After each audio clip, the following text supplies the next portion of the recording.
Depuis que j'ai commencé la course à pied, il y a de ça quelques années, je rêve au fond de moi de réussir un jour à courir et à finir un marathon.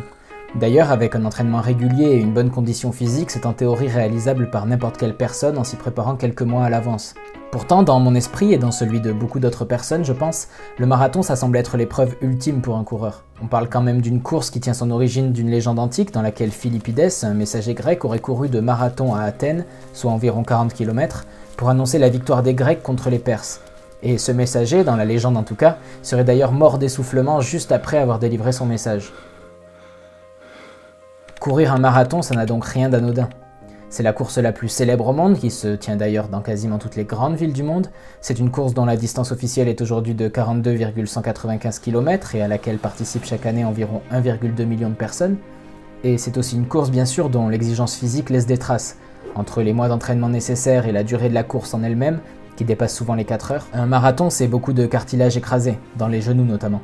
C'est des parties du corps en sang à cause du frottement des vêtements sur la peau, c'est des hématomes au niveau des orteils. Bref, courir un marathon ce n'est pas anodin. Pourtant pour les athlètes dont je vais vous parler dans cette vidéo, courir un marathon c'est à peine un échauffement.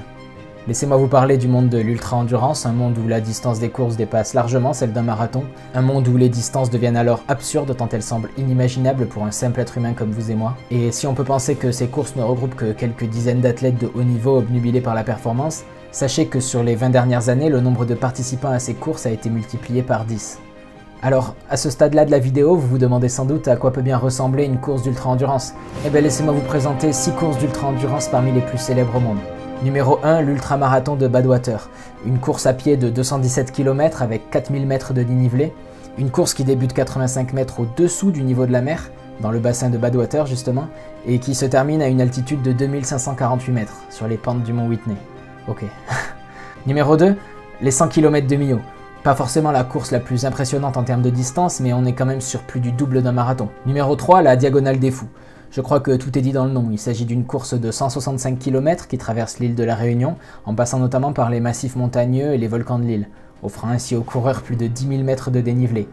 Les premières arrivées se font en général 22 heures après le départ. C'est de la folie pure. Numéro 4, l'Ultra Trail du Mont Blanc. 171 km pour 10 000 mètres de dénivelé.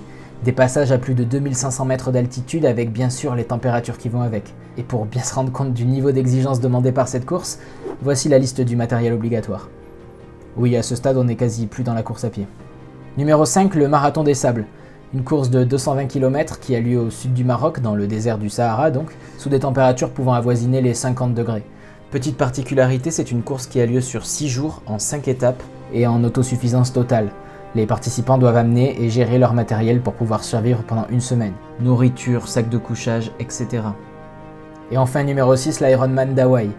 Alors, petite pause pour expliquer ce qu'est un Ironman. En fait, c'est un triathlon, c'est-à-dire une course pluridisciplinaire mélangeant natation, cyclisme et course à pied, mais encore une fois dans des proportions totalement démesurées. Les participants enchaînent 3,8 km de natation, 180 km de vélo et 42,195 km de course. Oui, un marathon. Et si vous vous demandez pourquoi cet Ironman plutôt qu'un autre, c'est parce que cet Ironman d'Hawaï est en fait la grande finale des championnats du monde, l'endroit où s'affrontent les meilleurs coureurs des compétitions labellisées Ironman à travers toute la planète. Bon, la question que vous vous posez peut-être, en tout cas c'est celle que je me pose moi, pourquoi ? Pourquoi s'infliger ça ? Pourquoi s'engager dans des compétitions toujours plus dangereuses, toujours plus difficiles, avec des distances toujours plus grandes ? Des compétitions où entre 30 et 50% des participants abandonnent en route, où il y a parfois des décès, des accidents avec des conséquences irréversibles. Bref, pourquoi toujours plus ? Et en fait, il faut déjà se demander pourquoi est-ce que les gens courent. À la base, si les gens commencent la course à pied, c'est dans la simple volonté d'améliorer leur santé, physique et mentale d'ailleurs, pour faire du sport en fait. En plus de ça, c'est simple d'accès, pas besoin d'argent, juste une paire de chaussures adaptées et de la motivation. Et puis à force de courir, pour certains en tout cas, l'habitude s'installe, et le besoin même.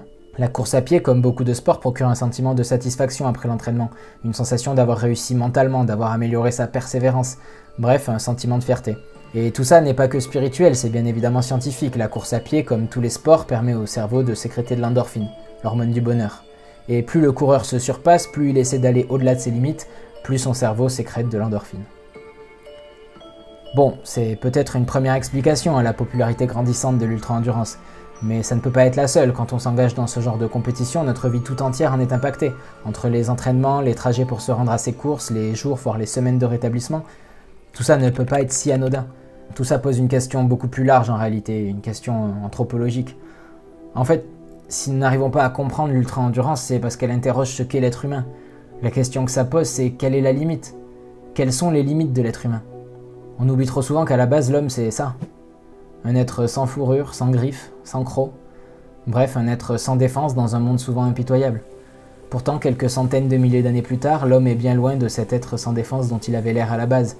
Il s'est bâti un monde parfaitement adapté à ses besoins, il est allé partout sur cette terre, au sommet des cimes, au fond des mers, sur la lune même.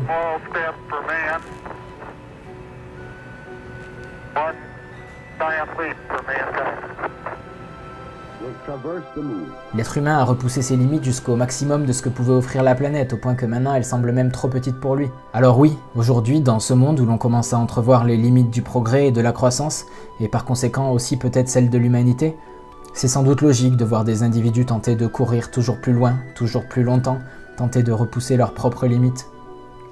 Parce que repousser ses limites, c'est se sentir vivant, tandis que les admettre, c'est accepter que tout a une fin. Ce monde a une fin, et nous aussi avons une fin. Alors oui, dans les crises que traverse l'humanité en ce moment, c'est difficile d'accepter l'idée de fin. D'ailleurs, les personnes qui participent aux courses d'ultra-endurance sont en grande majorité âgées de plus de 45 ans. Peut-être un refus de vieillir ou une volonté de montrer qu'on est toujours capable du meilleur, malgré le temps qui passe.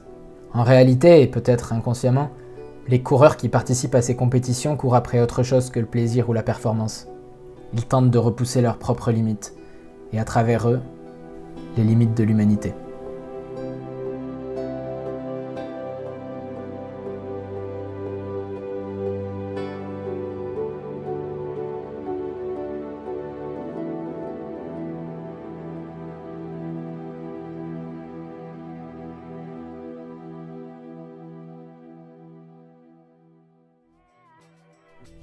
Merci à tous d'avoir regardé la vidéo jusqu'au bout.